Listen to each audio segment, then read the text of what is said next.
I have a terrible hangover right now. At alam niyo naman pag may hangover, napakalakas ng sense of smell natin pag may hangover. And this one, it smells good. Guys, dumating na yung pabango, camera, in order natin sa Gems Lux Collection. We're here in Baguio right now. Let's have a review dito sa camera na to. Na may mga iba pa tayong mga parcel. May mga iba tayong items. I have a terrible hangover right now. And we're going to have a review ng pabango. And pag may hangover ka pa man din, ayaw mong makaamoy ng hindi mabango. Makakaintindi yung iba dyan. Let's go, let's have a review. This will just be a quick one, okay? Let's go.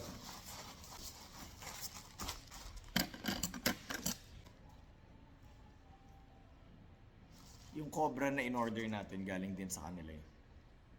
Gems Lux Collection, shoutout sa inyo. Maraming salamat. Camera. That's the camera. Naging interested ako dito dahil mabango daw siya pag malamig.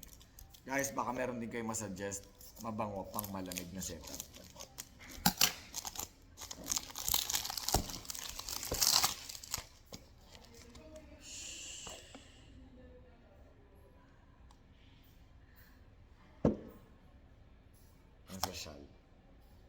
Ang social na packaging nila.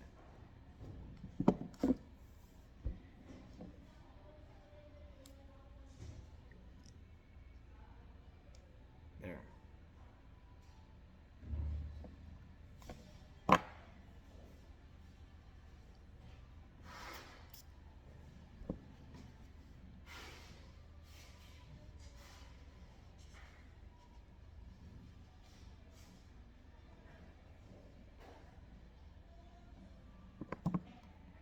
Unang umana sa akin para ka naka-Benz.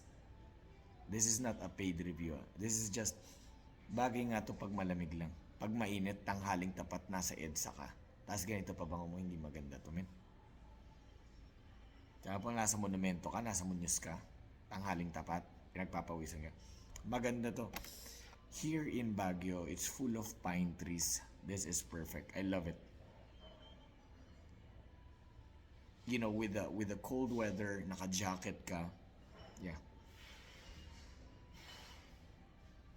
Tapos example lang background mo. Nakapasok na ka ba kayo sa ano? Nakapasok na kayo sa bahay na kahoy here in Baguio? It's like cabin. Cabin. Yeah, mabango siya. Hindi ako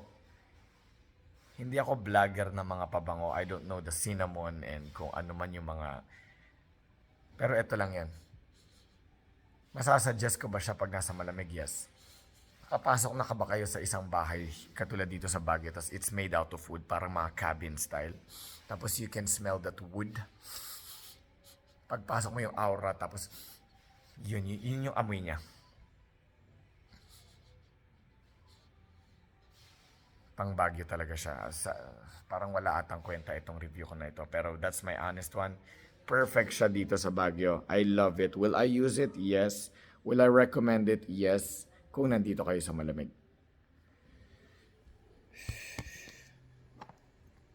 Baka meron pa kayong mga masuggest kung may mabigay ko yung top 3 ninyo pang gabi o pang malamig na lugar, pang setup dito sa Baguio.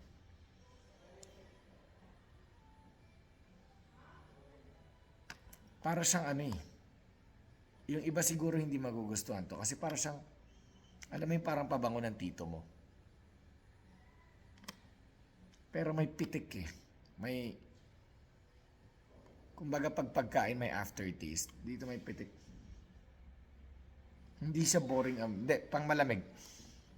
Pag ikaw nasa Manila ka, tapos mainit, nasa EDSA ka, nasa Kamuning ka, nasa Cubao ka, tapos hindi maganda to.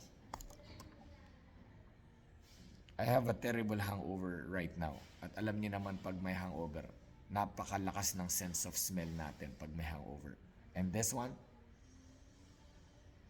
it smells good. Camera. By Latafa. Take care, everyone. Just a follow-up video. Gabi na ngayon, no? Gabi na. Nag-shoot tayo ng video kanina umaga. So yun ang setup natin. Ang lakas ng amoy. Tingnan nyo. Yung nandito lang. Hindi ako nag-spray mula kaninang umaga. Yung spray ko. And then ito yung buong place. And this is, yan yung kusina. This is it, no? Area. Pero yung in-spray ko kaninang umaga, andito pa rin. And the windows are open. The button there, doon. Tumatagal yung amoy niya. Tumatambay siya. And that is just an follow-up. This is just a follow-up video. And kung meron kayong mga top 3 ninyo na pang malamig na lugar na babagay dito sa Baguio, kung pwede nyo masuggest, I will truly, truly appreciate that. And then let's buy it. Let's try it, no? Top 3 ninyo or top 2 ninyo. Maraming salamat. God bless everyone.